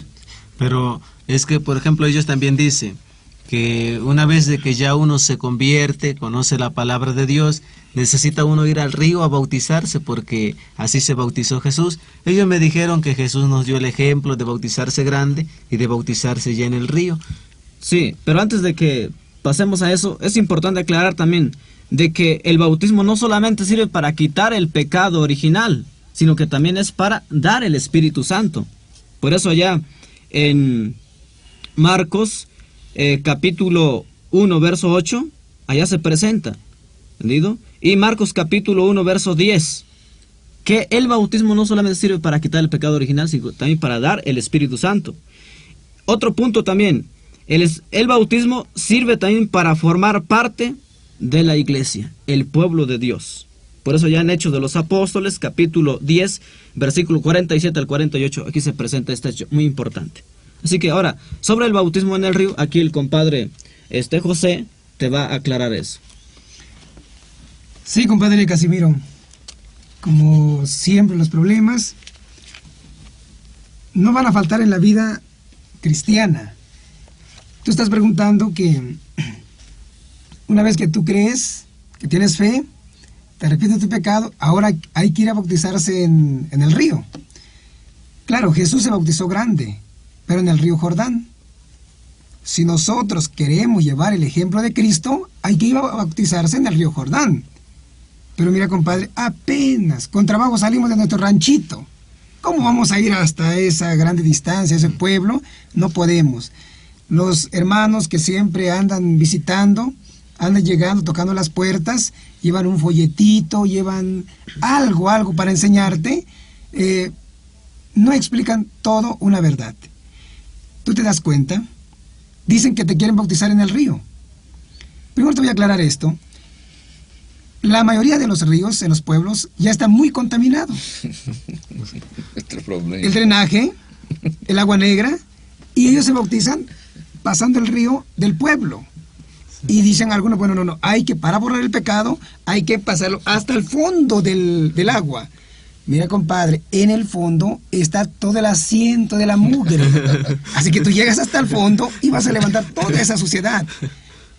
No hay cambio. Claro, Marcos 1:8 dice claro, pues yo los bauticé con agua, pero Él los bautizará en el Espíritu Santo. Aquí vemos dos bautizos, el de Juan y el de Cristo. También Mateo 3, capítulo 3, versículo del 11 en adelante, nos explica algo de esto. El bautismo de Juan era un bautismo de agua y de arrepentimiento, mientras el bautismo de Cristo es un bautismo en el Espíritu Santo. Otro caso que podemos ver, por ejemplo, Hechos de los Apóstoles, capítulo 2, versículo 38 hasta el 41, nos habla del primer bautizo que se hizo a las primeras comunidades, y había más de 3,000 personas. Allí, según la historia se registra, no había río, o no hay río. Entonces, ¿cómo se bautizaron estas personas si no hay río? Al menos que hayan llevado a algunos bomberos para chorrear. Sí, pero no había en aquel tiempo. No había en aquel tiempo, exactamente, no había bomberos. Como explicaba el compadre, ¿no? El carcelero se hizo bautizar en ese mismo instante. ¿Y qué, en la cárcel pasa un río? No es posible. También mira, Hechos de los Apóstoles, capítulo 9, versículo 18, el bautismo de Pablo, ¿no? En la casa de Judas se hizo bautizar Pablo, y en esa casa no pasaba un río, ¿entendido?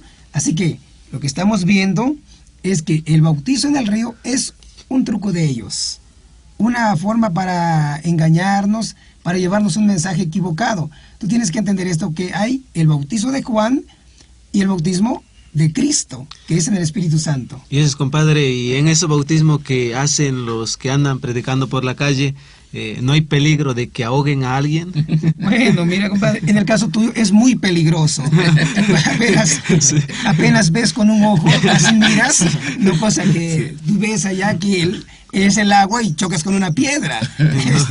Así que yo te digo, mira, mejor medita esto que estamos hablando aquí con el compadre Facundo, y compra tu Biblia, o si ya tienes tu Biblia, como decías antes, hay que leerlo. Entonces, el bautismo que llevaron mis hijos cuando lo bautizamos, entonces sí es válido. Claro, compadre, sí, que es válido. Bueno, entonces hay que jugarse una aguilita porque ya viene otro, a ver quién se lo avienta, ¿eh?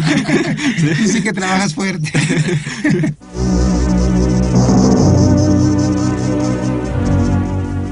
Ediciones Apóstoles de la Palabra presentó un programa más de su serie La Biblia Hoy, en esta ocasión con el tema Antiguo y Nuevo Testamento. Este fue un mensaje del padre Flaviano Amatuli a las comunidades católicas.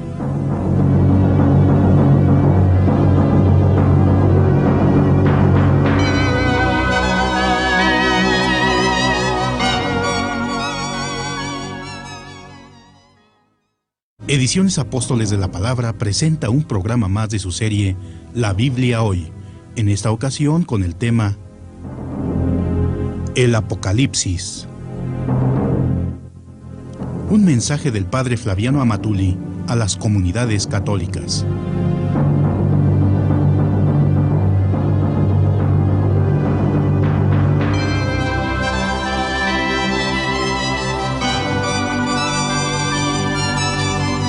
Para muchos, el Apocalipsis es un libro de la Biblia que está en contra de la Iglesia Católica. Y no es así.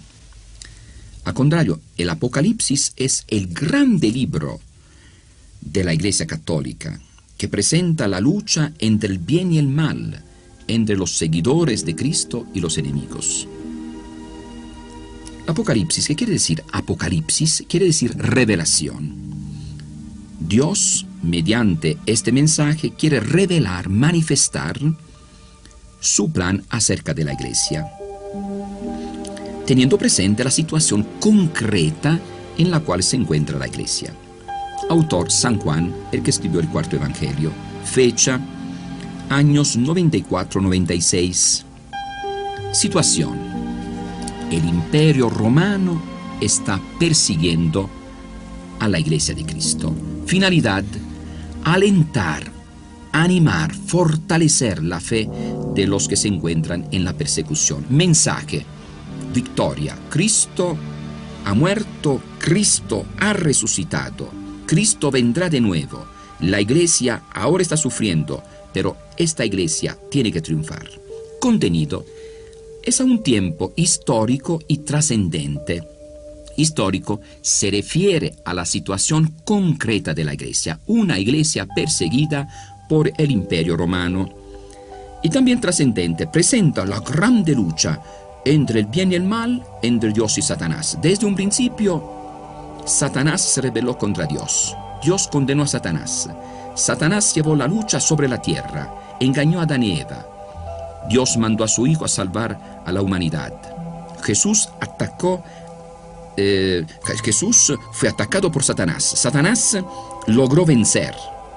Jesús murió. Pero el Padre levanta a Jesús, resucita a Jesús. Y Jesús manda a la iglesia.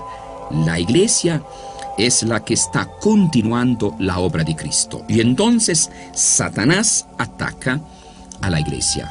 ¿Cómo? Al tiempo de Jesús, Satanás se sirvió de los fariseos, se sirvió de los herodianos, de los saduceos, de todos estos grupos que existían en aquel tiempo. Satanás logró reunirlos para lanzarlos contra Cristo hacia ahora. Satanás se sirve del imperio romano para atacar a la iglesia. ¿Cuál será la conclusión? Aquí se repite lo mismo que encontramos en Mateo 16, 18. Los poderes del infierno no prevalecerán contra ella. Este es el mensaje que presenta el Apocalipsis. Babilonia la Grande, que es la Roma imperial, el imperio romano, tiene que caer.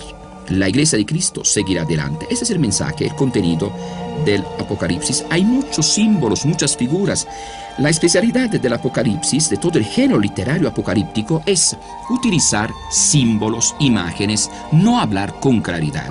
¿Por qué? Porque estamos en una persecución. Cuando hay persecución, no se habla claramente, de manera que los cristianos entiendan, los paganos no entiendan. De manera que si el libro del Apocalipsis llega a las manos de la policía, a las manos del gobierno, no entiendan nada. Piensen que se trata de algún libro para reírse, para pasar el rato nada más, porque no entienden los símbolos. Por ejemplo, cuerno. Para nosotros es algo serio decir a don Panchito le pusieron cuernos. Claro que es una cosa seria. Mientras en el Apocalipsis no. Cuerno igual poder. Cabellos blancos, eternidad. Pies de bronce, nadie lo echará abajo. Muchos son los símbolos que encontramos en el Apocalipsis. Colores, también los colores son simbólicos. Blanco, victoria. Rojo, homicidio. Negro, muerte. Verde, color de un cadáver en descomposición. Púrpura, lujo y magnificencia. También los números son simbólicos. 7, plenitud y perfección. 12, perfección escatológica. 4, el mundo creado. 6, 7 menos 1, imperfección. 1000, gran cantidad. 1000 no quiere decir realmente 1000. También ahora nosotros decimos, te lo dije 1000 veces. No quiere decir de veras 1000. Un niño se sube sobre una silla, va a sacar los dulces y entonces se cae. Dice la mamá, te lo dije 1000 veces, no tienes que subir sobre la silla para sacar los dulces. Está prohibido, está malo, puedes caerte. Te lo dije 1000 veces, muchas veces. 3,5, imperfección, sufrimiento, la mitad de 7. Es lo mismo que un tiempo, 2 tiempos y medio tiempo, 3 días y medio, 42 meses o 1260 días. Quiere decir, un tiempo de prueba, el tiempo que Dios permite que haya sufrimiento, prueba. Cuando Dios decide terminar con esto, se va a terminar. Bien, hay muchos símbolos. Vamos a ver solamente algunos. Por ejemplo, el cordero está degollado y está de pie. Es Jesús muerto y resucitado. La mujer es el pueblo de Dios. Haré que haya enemistad entre ti y la mujer, entre tu descendencia y la suya. Esta te pisará la cabeza, mientras tú te abalanzarás sobre su talón. Génesis 3:15. El Apocalipsis, cuando hablo de la mujer, está hablando del pueblo de Dios en lucha contra Satanás. El niño varón, Apocalipsis 12:5, es Jesús, el fruto más representativo de la humanidad. Y también la mujer es Roma, Roma pagana, Roma imperial. Y observé que esa mujer estaba ebria con la sangre de los santos y de los mártires de Jesús. Apocalipsis 17:6. Roma imperial, Roma pagana, que está tratando de destruir el cristianismo, los discípulos de Cristo. Y las sectas o los que están en contra de la Iglesia Católica, ¿qué dicen? No, Roma es el Papa, no, nos está hablando de la Roma cristiana, y la Roma pagana contra la Roma cristiana, contra los cristianos, tanto que los emperadores, las autoridades romanas mataron a San Pedro, a San Pablo, a los primeros cristianos. La bestia, Apocalipsis del capítulo 13 al 19, se le concedió hacer la guerra contra los santos y vencerlos. Apocalipsis capítulo 13 versículos 7 y 8. Se trata de Roma pagana en contra de los cristianos. La segunda bestia son las religiones paganas que se ponen a servicio del imperio. Esta aprovecha todo el poder de la primera bestia y está totalmente a su servicio. La estatua de la bestia, Apocalipsis 13, versículo 14 y 15, se le concedió hasta dar la vida a la estatua de la bestia, la cual puede hablar, y ha logrado que quienes no adoren esa imagen sean muertos. Apocalipsis 13, 15. Se trata de los ideales romanos, ideales paganos, de la Roma imperial pagana. Los que no aceptan estos ideales tienen pena de muerte. La marca de la bestia. Los que obedecen reciben una marca en la frente o en la mano con el nombre, con el nombre de una persona importante, o con la cifra, el nombre de una persona importante, que es de la bestia, o la cifra de su nombre. Apocalipsis 13, versículo 16 y 17. Así que los que obedecen reciben una marca, pero simbólica naturalmente, como un pasaporte. Los que son paganos aceptan la ley del Imperio Romano, están libres de circular, son auténticos ciudadanos. Reciben esta marca que trae la cifra de la bestia 666. Nerón César, en hebreo, a cada letra se pone el número correspondiente y encontramos Nerón César, número 666. Bueno, hay muchos otros símbolos, por ejemplo, 144.000. No quiere decir realmente 144.000, no, el número simbólico. 12.000 por cada tribu de Israel, así que da 144.000. Además se repite Antiguo Testamento, capítulo 7 del Apocalipsis, y Nuevo Testamento, capítulo 14. Mucha gente del Antiguo Testamento se salva y mucha gente también del Nuevo Testamento. Mucha gente quiere decir, no quiere decir realmente 144.000. Babilonia, la prostituta, son símbolos de Roma pagana. Babilonia antiguamente persiguió al pueblo de Israel y por eso se da este nombre a Roma pagana, Roma imperial, que persigue a la iglesia de Cristo. Prostituta, igual que prostitución, igual que idolatría. Roma pagana es idólatra y por eso persigue el cristianismo. 1000 años, llegará el momento en que caerá esta Roma pagana, el paganismo de Roma, lo que sucedió. Y después habrá 1000 años de paz, muchos años de paz.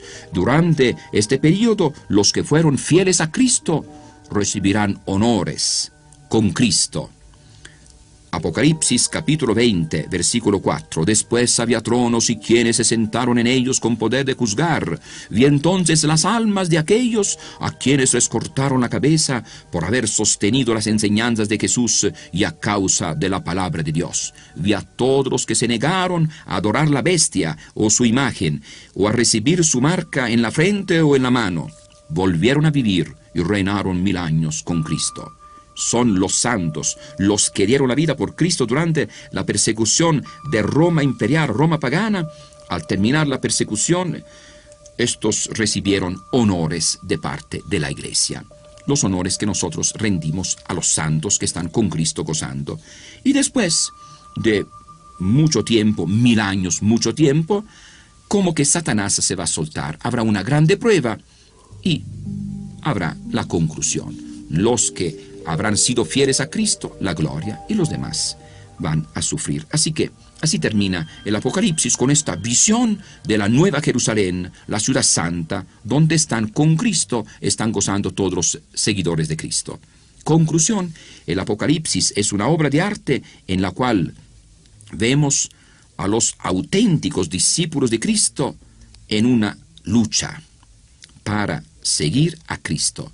Hay pruebas, hay dificultades, siempre a lo largo de la historia habrá gente que estará en contra de los discípulos de Cristo, pero hay que superar este reto. El Apocalipsis es el libro de la esperanza cristiana en un mundo tentador, en el cual la vivencia de la fe constituye un verdadero reto. Vamos a ver qué nos dicen nuestros compadres, don José, don Facundo y don Casimiro. Ojalá que esta vez don Casimiro no se deje seguir tomando el pelo, porque parece que lo traen cortito, tantos que andan por la calle con sus Biblias, con sus revistas, sí, lo están confundiendo bastante. Pues sí, esta mañana que estaba en mi casa, llegaron unas personas ahí, no sé de qué serían, si políticos o religiosos, y me empezaron a decir, eres un asesino, eres un asesino. Y yo me quedé espantado, no sabía de qué me estaban hablando. Pero tú, ¿cómo de asesino? ¿Por qué? Y yo les pregunté por qué y me dicen, no, es que mira, tú cargas una cruz ahí colgada en el pecho y ese es el arma en que mataron al Salvador, a Jesús. Entonces yo me quedé espantado y rápido me vine para acá para preguntarle a mi compadre Facundo a ver qué respuesta me da sobre esto. Mira, compadre Casimiro, tu problema es algo serio, pero hay respuesta para ti. En primer lugar, la cruz no fue el arma con quien mataron a Jesús, sino que fueron nuestros pecados, son los que mataron a Jesucristo. Y por eso, la cruz fue el instrumento de nuestra salvación, la puerta por la que Cristo entró en la gloria. Además, en 1 de Corintios, capítulo 1, versículo 18 al 23, dice: el mensaje de la cruz no deja de ser locura para los que se pierden. En cambio, para los que somos salvados, es poder de Dios. Mientras tanto, nosotros proclamamos a un Mesías crucificado. Para los judíos, qué escándalo más grande, y para los griegos, qué locura. ¿Ves, compadre? ¿Cómo? Para nosotros, la cruz es el símbolo, es la bandera del cristianismo. Pero para los que no creen, para los que no aceptan la cruz, pues es una locura, ¿no? Pues sí, compadre, pero fíjate que también lo que me dijeron, aparte de que era el arma donde murió Jesús, que Jesús no murió en una cruz, sino que cuando iba al sacrificio, allá llevaba un palo, o sea, un leño que ellos le llaman, y me dieron un texto bíblico que también lo traigo anotado, Hechos de los Apóstoles 5:30, donde dice que Jesús murió en un palo, y entonces yo me quedé confundido, ya no sé si colgarme un palo o una cruz. No, sí. compadre, no. Sí. Fíjate bien, en la Biblia aparece 4 veces la palabra madero, pero para indicar que la cruz era de madera y no de otro material, que de acero, que... En fin, eso es lo que quiere decir cuando en la Biblia aparece la palabra madero, que la cruz era de madera. Aquí el compadre José te va a explicar que Cristo sí murió en la cruz y crucificado.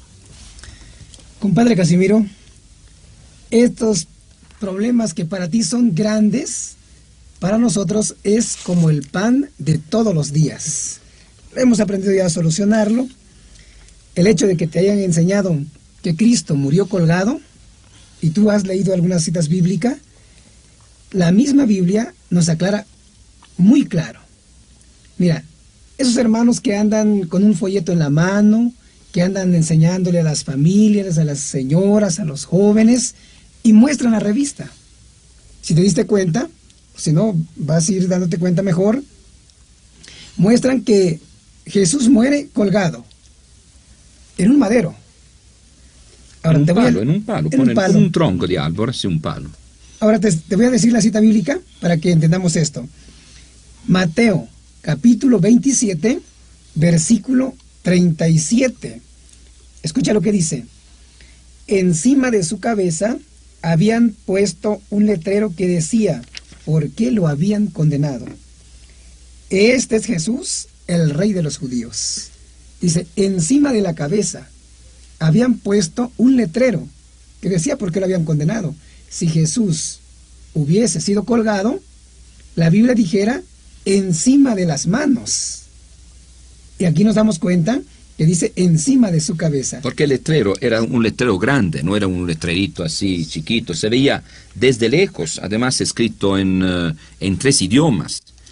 Y si tú observas sus revistas, ¿no?, estos libros que andan trayendo ellos, allá tú vas a ver cómo realmente ponen ellos el letrero encima de las manos. Mientras en nuestras cruces, en las iglesias, tú habrás visto cómo Jesús tiene las manos extendidas y el letrero está sobre la cabeza. Como dice la Biblia, encima de la cabeza pusieron el letrero, no encima de las manos.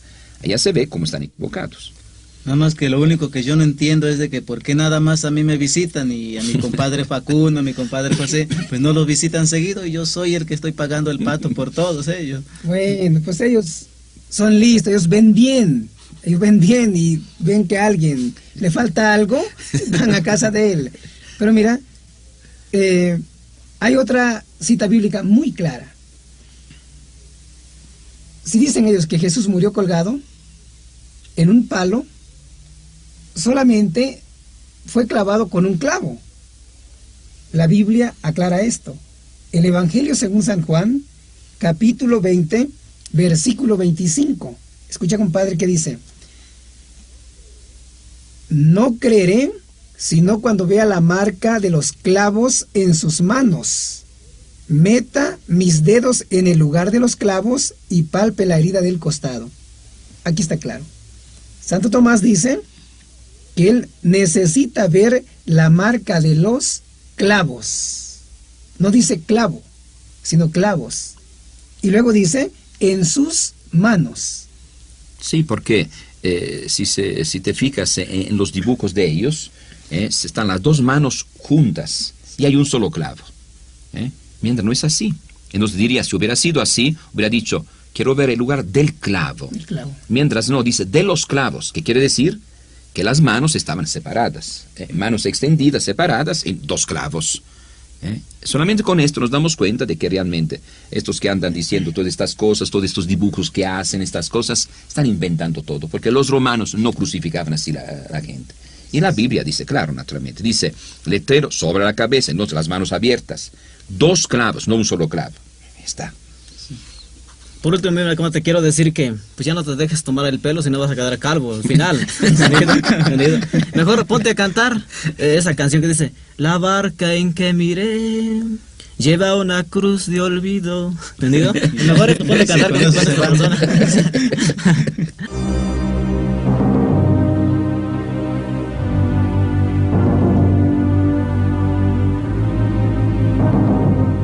Ediciones Apóstoles de la Palabra presentó un programa más de su serie La Biblia Hoy, en esta ocasión con el tema El Apocalipsis. Este fue un mensaje del Padre Flaviano Amatuli a las comunidades católicas.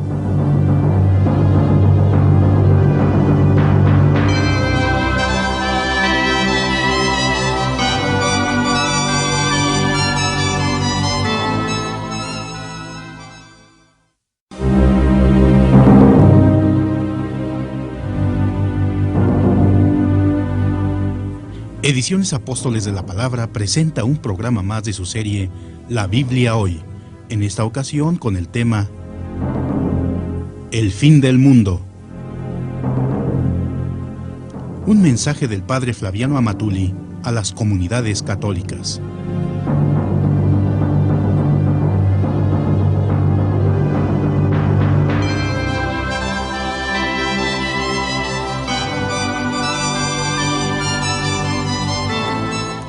Uno de los argumentos que más manejan algunos grupos de hermanos separados es el del fin del mundo. Hermanos, el fin del mundo está cerca. Pronto se acabará todo. Cristo vendrá. Así que salte de la Iglesia Católica. Ven con nosotros. Los que están con nosotros se van a salvar. Los que están con nosotros van a quedar para siempre en el paraíso, aquí en la tierra. No van a morir. Bien, asustar a la gente con el fin del mundo. Ahora queremos aclarar un poquito este tema. Antes que nada, existen en los evangelios 3 capítulos muy especiales que tratan de lo que va a suceder después que Cristo se vaya. Marcos 13, Lucas 21 y Mateo 24. El primer tema que se encuentra en estos capítulos es la destrucción de Jerusalén. tratamos estos temas porque están revueltos todos juntos, no están tratados en la Biblia uno después de otro. Y por eso lo vamos a ver ahora. La destrucción de Jerusalén. Jerusalén será destruida. Dice Jesús, cuidado, cuando oigan rumores de guerra, será el fin para Jerusalén. Así que váyanse, salgan de la ciudad, vayan lejos. Y así sucedió. El año 66, los judíos se levantaron en contra de Roma. Roma mandó tropas. Empezó el sitio de Jerusalén. Y los cristianos huyeron, corrieron fuera de Jerusalén. Segundo tema, próxima persecución. Dice Jesús, cuidado, ustedes serán perseguidos. A principio por los judíos y después por los paganos. Por los paganos quiere decir por el imperio romano. Pero no se preocupen, serán odiados de todos a causa de mi nombre, pero no perderán ni uno de sus cabellos. Los que se mantengan firmes habrán ganado su vida. Lucas 25, versículos del 12 al 19. Se trata de este tema de la persecución. Y notamos que a lo largo de la historia siempre ha habido lucha contra la Iglesia Católica. Como al tiempo de Jesús, todos los grupos políticos, religiosos se unieron contra Jesús, así también al irse Jesús, al dejar su iglesia, a lo largo de la historia vemos como muchos se han unido de distintas ideologías, de distintas religiones para atacar a la Iglesia Católica. Y ahora nos damos cuenta cómo de casa en casa, de una forma sutil, astuta, están visitando a todos los católicos uno por uno para tratar de sacarlos de la iglesia. Es una persecución dura, fuerte, súbdula, con revistas, con libros, ofreciendo queso amarillo, ropa usada, lo que sea, para poder apartar de la verdadera iglesia de Cristo a las personas menos preparadas. Falsos profetas y falsos mesías es el tercer tema. Dice Jesús, cuidado, que nadie los engañe, porque muchos vendrán en mi lugar y dirán, yo soy al que esperaban. Habrá falsos mesías. Y después habrá también falsos profetas. Gente que dirá, yo hablo en nombre de Dios. Falsamente, lo que estamos viendo ahora, van de casa en casa diciendo, Dios me ha mandado, hermano, te voy a dar un mensaje de parte de Dios. Dios no los envió, hablan por su cuenta. Todos los fundadores de estos grupos que andan de casa en casa, bien, todos ellos empezaron diciendo que eran los enviados de Dios, que Dios los había enviado para anunciar el fin del mundo. Todos los grupos que ustedes conocen, de los que van de casa en casa, esta es la mentalidad que tienen. No hagan caso.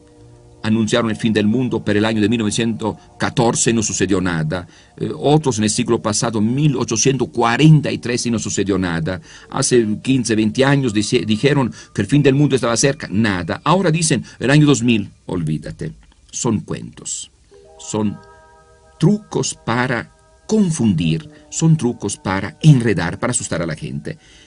Otro tema presente en estos capítulos de los Evangelios, Marcos 13, Lucas 21 y Mateo 24, nos presentan el fin del mundo. Pero ¿qué cosa quiere decir el fin del mundo según la Biblia? No quiere decir que todo se va a destruir, que todo se va a acabar. No, es un error, manera falsa de interpretar. Quiere decir que como nuestro cuerpo pasará por un sufrimiento para purificarse y llegar a la gloria, así todo el universo va a pasar por un trance doloroso para poder dar origen a cielos nuevos y tierra nueva. La Biblia habla de cielos nuevos y tierra nueva, pero entre este mundo y los cielos nuevos y tierra nueva habrá un sufrimiento, lo que llamamos fin del mundo. Pero todo esto presentado mediante símbolos de sufrimiento. Terremotos, guerras, oscurecimiento del sol, de las estrellas. Bueno, pero son símbolos de sufrimiento. ¿Y qué pasa con estos grupos?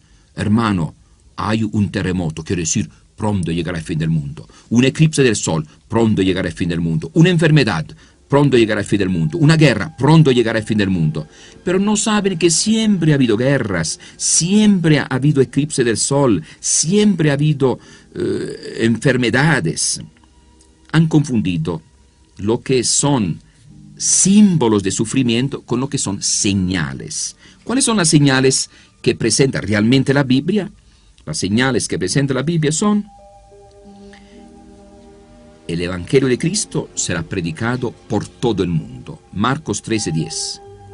La predicación de la buena nueva por todas las naciones debe ser el primer paso. Y sabemos que hay pueblos como China, como Oriente, todo el mundo musulmán, pueblos que no conocen a Cristo.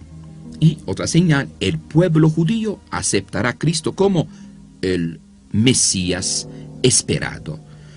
Ya no me volverán a ver hasta el tiempo en que digan: bendito el que viene en nombre del Señor. Mateo 23:39. Cuando el pueblo judío reconocerá que Jesús es el enviado de Dios, el que viene en nombre del Señor. Y todavía los judíos no reconocen a Cristo como enviado de Dios. La misma idea encontramos en Romanos 11, versículos del 25 al 26. Una parte de Israel se va a quedar endurecida hasta que la totalidad de los paganos hayan entrado. Entonces todo Israel se salvará. Estas dos señales no se han cumplido, estamos muy lejos de cumplirse. Nosotros de la Iglesia Católica, en lugar de hablar del fin del mundo próximo, estamos hablando de prepararnos para el tercer milenio de la historia del cristianismo, prepararnos con la nueva evangelización para poder lanzarnos con nuevos bríos para la evangelización del mundo. Nosotros no hablamos del fin del mundo. Claro que llegará el fin del mundo algún día, pero nosotros estamos preparándonos para una grande acción misionera.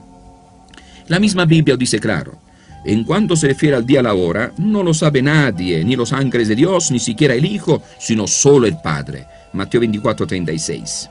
Ni el Hijo, Jesús como hombre, no sabe cuándo será el fin del mundo, solo el Padre. Y resulta ahora que ellos andan diciendo que ellos sí que lo saben. Bueno, ¿y cómo lo saben? Aquí vemos la grande ignorancia de la palabra de Dios. Nosotros católicos no nos dejemos engañar. El fin del mundo llegará un día, pero no vayamos a tener tanta prisa. Vigilante espera. ¿Qué tenemos que hacer? Esperar el regreso de Cristo con confianza, con amor. Cristo regresará.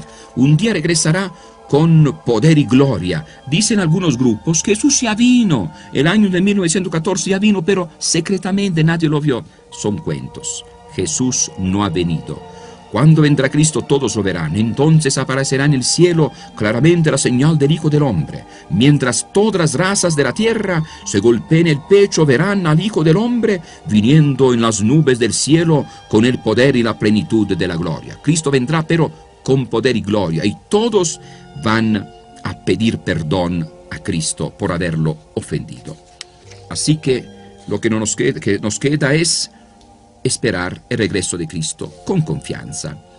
Cristo llegará, Cristo está viniendo. Así termina el Apocalipsis. Ven, Señor Jesús. El día de la muerte será el primer encuentro con Jesús. Y después, para toda la humanidad, todos juntos, el día de la parusía, cuando Cristo regresará, la segunda venida. Toda la iglesia espera el regreso de Cristo, pero no usamos nosotros este regreso de Cristo como un truco para asustar a la gente.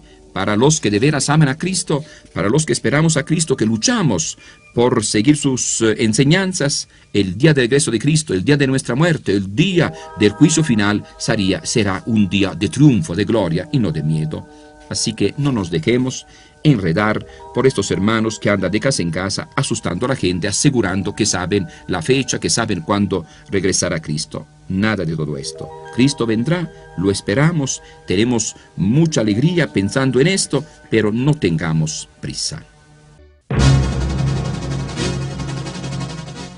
Di sí a la piratería. Con la idea de que la Iglesia Católica, a la cual pertenecemos, se defienda de los constantes ataques de las sectas protestantes, este audiocassette, que es producción en exclusiva de Apóstoles de la Palabra, sugiere que si este material llega a tus manos, hagas una o las copias que quieras para la mejor difusión de estas grabaciones. Con ellas, Tú y tus amigos ayudarán a más católicos a prepararse y defender su fe de los insistentes ataques protestantes. De esta manera, ayudarás a extender el mensaje de Cristo y la Iglesia que Él fundó.